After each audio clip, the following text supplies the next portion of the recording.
kita perlu terus-menerus berproses untuk apa? Tetap tinggal di dalam kasih penerimaan Kristus. Makanya tiap minggu, kenapa kok di mimbar ini selalu dikabarkan, kamu sudah diterima bukan karena karyamu, bukan karena pekerjaanmu, tetapi karena kasih karunia Allah.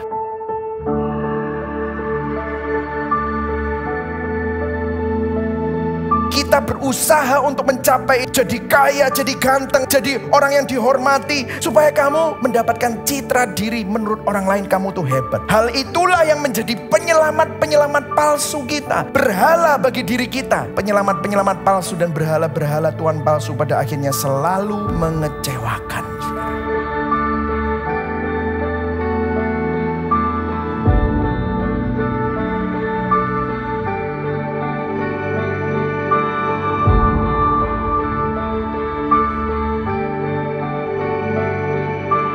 Sedapat-dapatnya kalau hal itu tergantung padamu, hiduplah dalam damai dengan semua orang. Pandang setiap situasi saat kita menjadi korban kejahatan dengan kesadaran akan apa yang Injil ajarkan tentang siapa kamu. Saudara dan saya adalah orang jahat dan berdosa yang telah menerima pengampunan Tuhan, menerima belas kasihan Tuhan.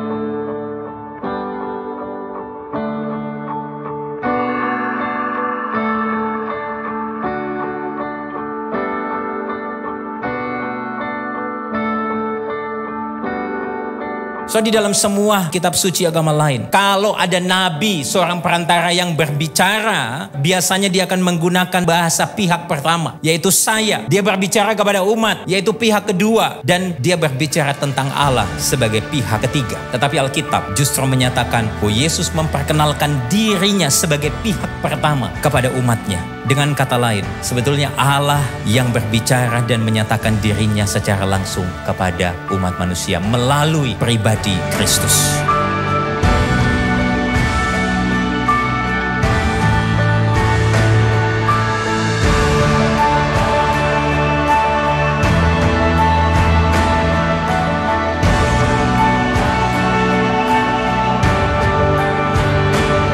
Allah kita adalah Allah yang rindu berelasi dengan kita. Allah yang ingin bersekutu secara nyata dengan cara menjadi daging. Sehingga Allah yang kita sembah adalah Allah yang real dan relate dengan pergumulan yang kita alami.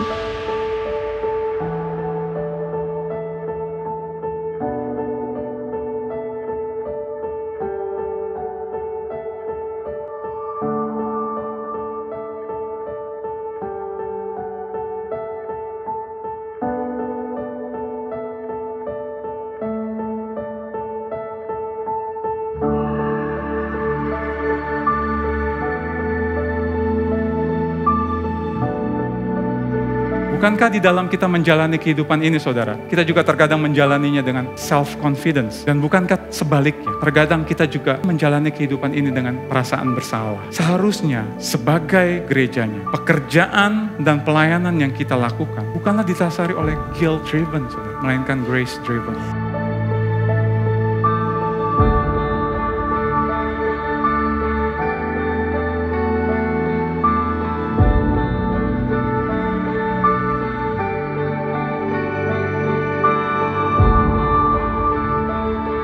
Saat kita mengandalkan diri sendiri, saat kita perhitungan pakai kekuatan kita sendiri, kita tidak lagi mempercayai Tuhan. Maka kita sering jatuh dalam dosa kompromi. Apa yang dimulai dengan kompromi kecil mengarah kepada kegagalan progresif yang apa? Masif.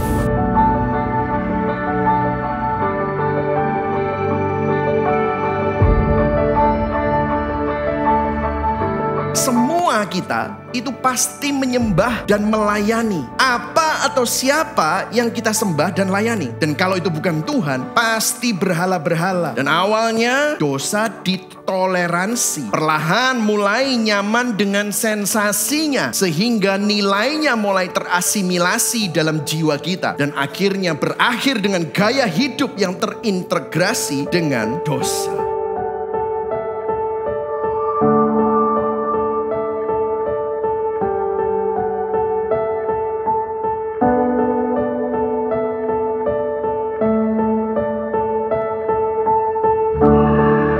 Ujian kemakmuran itu lebih berbahaya bagi orang Kristen daripada ujian penderitaan. Saudara, bukan kegagalan yang harus kita waspadai, justru kesuksesan. Karena waktu kita lemah, waktu kita gagal, kita ini bergantung kepada Tuhan. Namun justru waktu kita menjadi kuat, menjadi hebat kelihatannya di mata dunia, Tuhan dilupakan dan kita membuat diri kita sendiri menjadi pusat.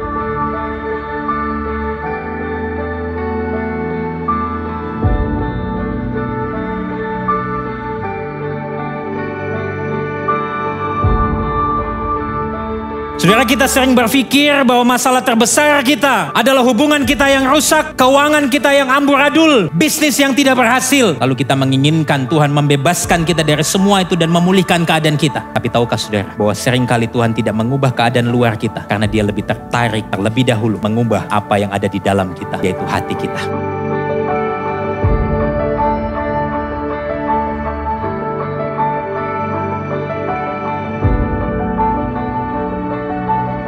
Nah, kita pikir penyembahan berhala adalah menyembah sesuatu yang salah. Menyembah tuyul, ke Gunung Kawi, punya jimat. Tapi penyembahan berhala tidak hanya menyembah ala-ala palsu, tetapi juga menyembah Tuhan yang benar dengan cara yang salah.